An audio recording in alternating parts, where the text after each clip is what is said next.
got some news on that Green Lantern HBO Max TV series, which I'm not sure if it's going to be titled Green Lantern or Green Lantern Corps. I think that's ambiguous.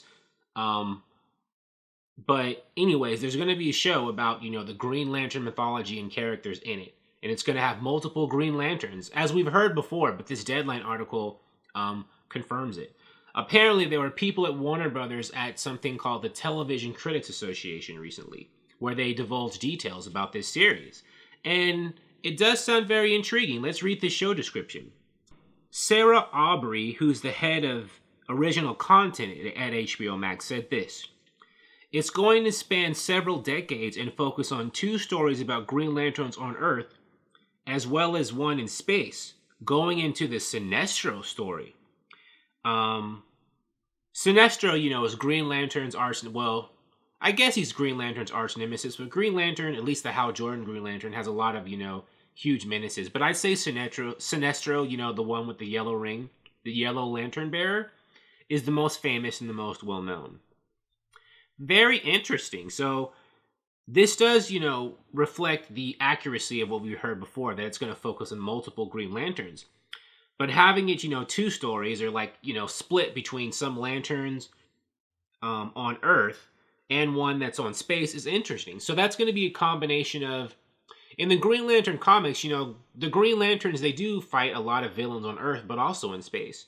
So I guess this is a way for them to kind of do everything, right? They'll have some Green Lanterns who are going to focus on more Earth-based threats, but others who are going to be in space and can do a lot of that cosmic stuff. Very interesting. And of course, we're going to get Green Lantern's most well-known villain, Sinestro, as well. Very interesting. This is going to be a Greg Berlanti produced show. They said earlier, I think there's going to be $100 million budget for the whole thing. However many episodes it's going to be.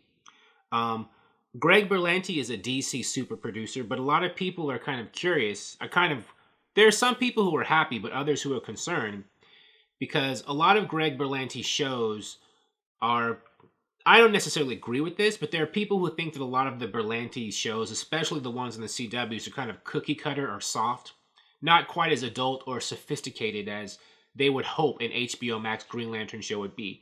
We shall see. I mean, I think that Greg Berlanti, the streaming wars are going on, and any genre or superhero show these days on a streaming network is going to have to compete with shows like The Witcher, The Mandalorian. So I would think that Greg Berlanti understands that he's got to compete. So I don't know. I am cautiously optimistic. Something else that might worry people is what's in this next paragraph. Berlanti co-wrote the Martin Campbell-directed 2011 feature film Green Lantern, the one starring Ryan Reynolds that a lot of people hated. At a cost of $200 million, the pick was a flop, grossing just under $220 million worldwide. That also had Sinestro in it, played by Mark Strong, who went on to play Dr. Sivana in Shazam. So, that's another cause for concern. Greg Berlanti was associated with the Green Lantern movie that underperformed hard. He's getting another chance. Can he do it better this time? We shall see. Like I said, I think Greg Berlanti knows the heat is on, and that his Green Lantern show has got to compete in a very, very competitive streaming world. So I'm keeping my fingers crossed, and I'm cautiously optimistic that they can deliver the goods with this show. Thank you for watching. If you like this video, please like it on YouTube and subscribe to the channel because I appreciate your viewership, and I'll talk to you soon. Bye.